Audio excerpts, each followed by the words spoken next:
안녕하세요. 책을 읽어드리는 시간입니다. 오늘은 짜잔, 한국이 싫어서라고 하는 책을 소개해 보고자 합니다.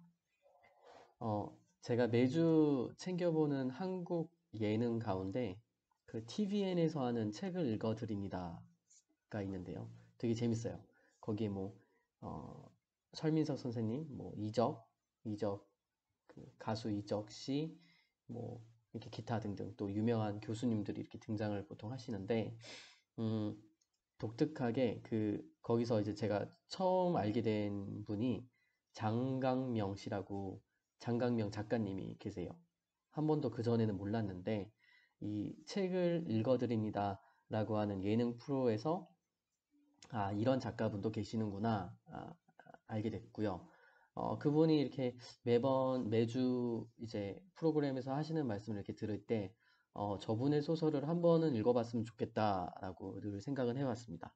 근데 이제 뭐 아시겠지만 제가 지금 있는 곳이 한국이 아니다 보니까 어떻게 뭐 책을 이북으로 구입하지 않는 이상 방법은 없는데 마침 제가 이제 출석을 하는 한인교회 티빌리시의 한인교회가 딱 한 군데 있는데요. 거기에 이제 이 책이 있더라고요. 그래가지고 어, 그 교민들 대상으로 마스크를 이렇게 나눠줄 때 가가지고 이 책을 빌려왔습니다. 이 책 말고도 여러 책이 있기 때문에 이제 지금 이제 종종 여기서 이제 제가 막간을 이용해서 책을 소개해 드릴 수 있을 것 같아요. 어, 그래서 이제 그 교회에 이제 어떤 분께서 이걸 기증을 하신 것 같은데 굉장히 감사드리는 마음으로 이제 읽었습니다. 제목은 한국이 싫어서입니다.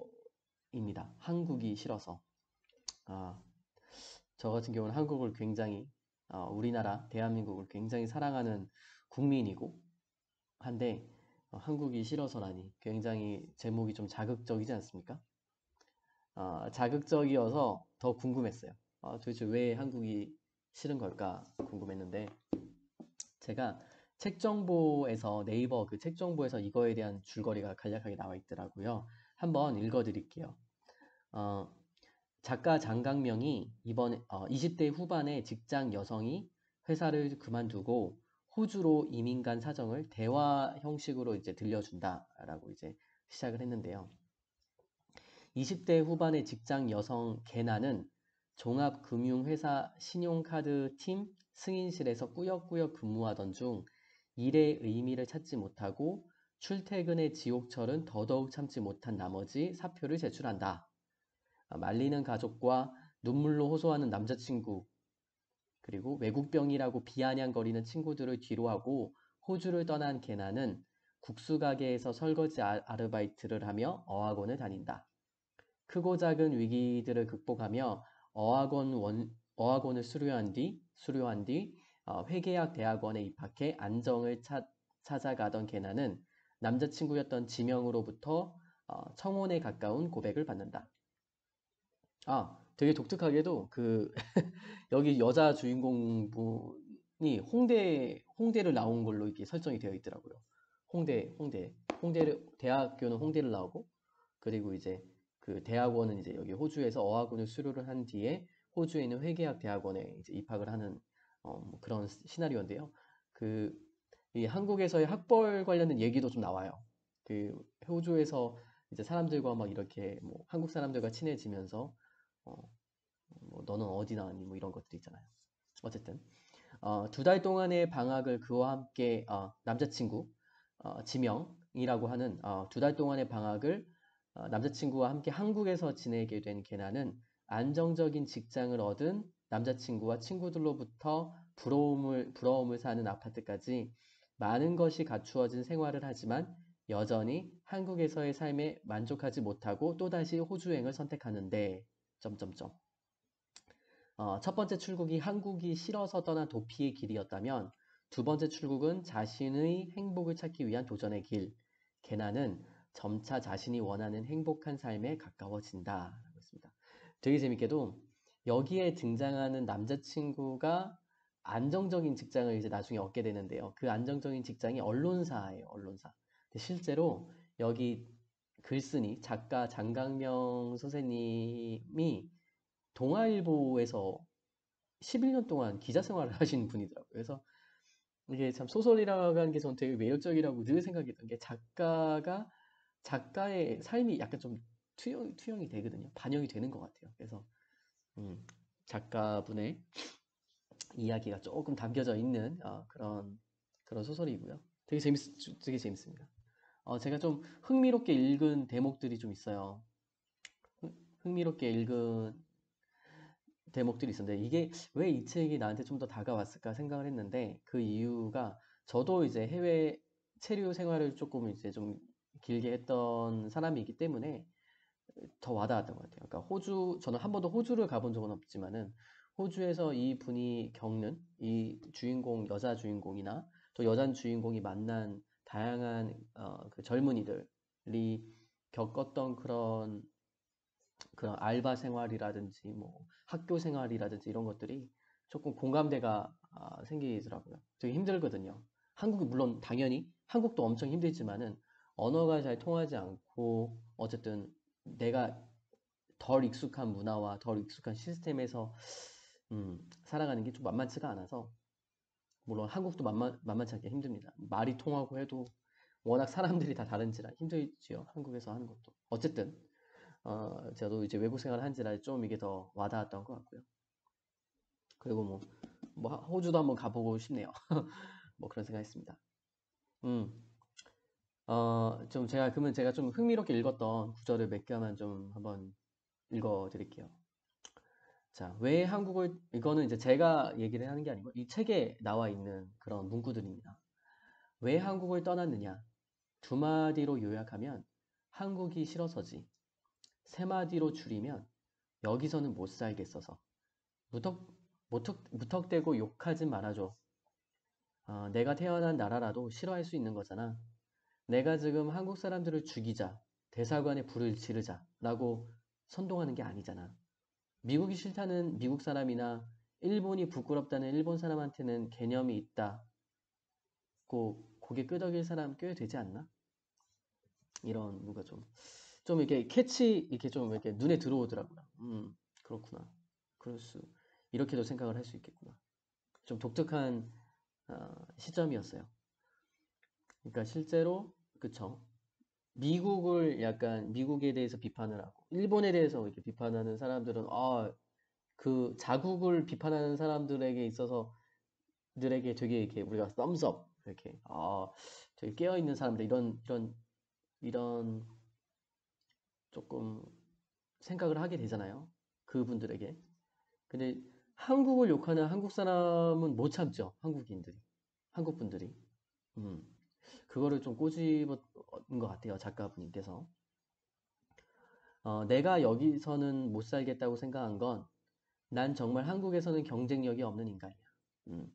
이렇게 생각하기 때문에 이 주인공이 이제 호주로 떠난 거거든요. 한국에서 경쟁력이 없기 때문에 그래서 한국이 싫어져서 이제 떠날 수밖에 없는 본인은 그런 결정을 하게 되는 거죠. 여자들더러 아이 많이 낳으라는 사람들은 출근 시간에 지하철 2호선 한번 타봐야 해. 신도림에서 사당까지 몇 번 다녀보면 그놈의 저출산 이야기가 아주 쏙 들어갈 텐데. 그런데 그런 소리 하는 인간들은 지하철을 타고 다니지 않겠지. 음.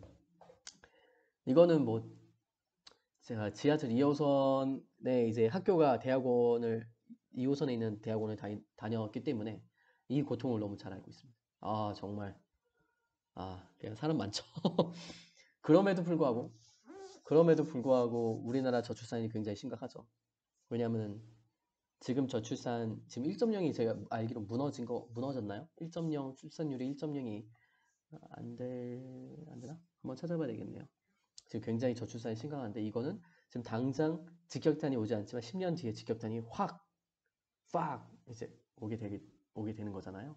그거에 대한 인구가 줄어들면서 우리 노인 세대를 부양해야 되는, 그러니까 일을 해야 되는 인구가 줄어들면서 이제 굉장히 그 세금이라든지 뭐 기타 예를 들어서 뭐 초등학교에 어린 아이들이 없기 때문에 초등학교 교사가 줄어들 수밖에 없고 막 그러면서 이 파급 효과 뭐 국방부 뭐 의무분을 해야 되는 사람도 줄어들 테고 그러니까 엄청나게 많은 이제 파장이 일어나는 거잖아요. 인구가 줄어들면. 그런데 그렇게 저출산 얘기하는 사람들 지하철 2호선 타보래요. 얼마나 사람들이 많은지.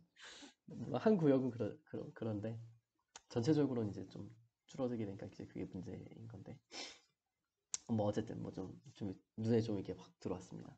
이거 말고도 되게 흥미로운 구절들이 많은데 다 읽어드릴 수는 없고요. 제가 이제 제 블로그에 제가 좀 인상 깊게 봤던 구절, 이게 동의를 하던 동의를 하지 않던, 이건 좀 독특하다, 이 구절은 좀 독특하다라고 생각한 것들을 제가 좀 이렇게 적어 놓거든요. 제가 링크를 남겨드릴 테니까 그걸 한번 참고하시면 될 것 같습니다. 어쨌든 좀 재밌었어요. 하나만 더 읽어드릴까요? 하나만. 이런 구절이 있는데, 사실 남아시아, 그러니까 동남아에서 온 애들이 더 잘 살아.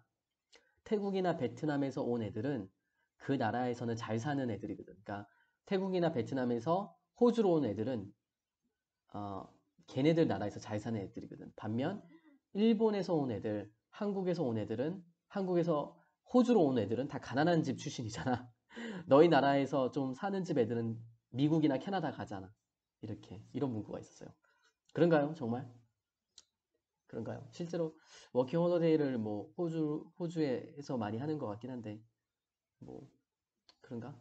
제가 호주를 안 가봐서 잘 모르겠습니다만 이 문구는 이 소설에서 이 여자 주인공이 사귀던 한때 그 호주에서 사귀었던 동남아시아 남자가 얘기한 이제 그런 문구예요. 왜냐하면 한국이나 우리 일본이나 한국 분들이 좀 동남아시아 분들을 좀 이렇게 낮게 보는 경향이 있잖아요. 그렇죠? 우리가 불편한 진실인데 있지 않습니까? 낮게 보시는 게 물론 좀 그런 분위기가 있잖아요. 그래서 이제 그거에 대해서 늘 상처를 받던 애들 중에 좀 부자인 애가 이 여자 주인공에게 이렇게 얘기를 하는 거죠.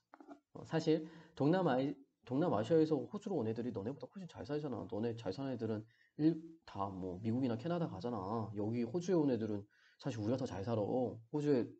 호주에 온 아시아인들만 놓고 보면은 우리 동남아시아에서 온 애들이 더 잘 산다고 그렇게 좀 볼멘 소리를 하는 거죠.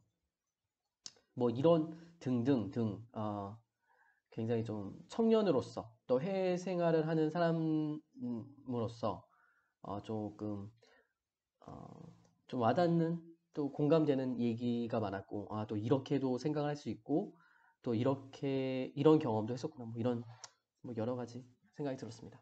그래서 정말 재밌게 읽었고요. 정말 쑥쑥 금방금방 읽을 수 있는 책이니까요. 한번 기회가 되시면 읽어보시면 좋을 것 같습니다. 저는 이 책이 좀 재밌어서 나중에 또 장강명 작가님께서 쓰신 다른 소설도 기회가 되면 한번 읽어보려고 합니다. 그 정도로 좀 그냥 재밌게 아주 편하게 킬링타임용으로 잘 읽었습니다. 네, 그러면 오늘도 좋은 하루 되시고 다음에 또 좋은 책이나 또 기사로 찾아뵙겠습니다. 감사합니다.